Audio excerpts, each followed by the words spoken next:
এটা 11টা আর মুখের অবস্থা 12টা 5 আর কয়েক ঘন্টা পরেই মহালয়। তার আগে একটু ফেসিয়াল করা যাক মুখে। বাবা পার্লারে যা ভিড়, পুজো আসছে বলে কথা।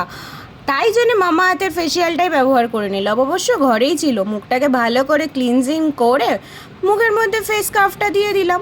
বেশ ভালো না, ওয়াশ হয়ে যায়। আর যেহেতু আমাদের মতো যারা ওয়ার্কিং লেডি আর চটপট মুখের গ্লো ফেরাতে হবে, তাদের জন্য এই ফেসিয়ালটা একদমই বেস্ট।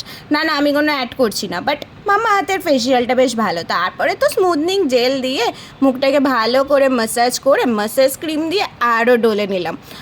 বাবা কালকে তো একটু গ্লো ফেরাতে হবে মুখে, তাই না? আর পার্লারে তো যা অবস্থা, তোমরা কি বলো, ভালো লাগছে না বাজে লাগছে? তারপরে তো ফেস মাস্ক দিয়ে ভূত সেজে, যা গরম পড়েছে, একটু শুকানোর পরে ভালো করে তুলে দিয়ে তারপরে একদম লাস্টে ফেসিয়াল ক্রিম দিয়ে দিলাম।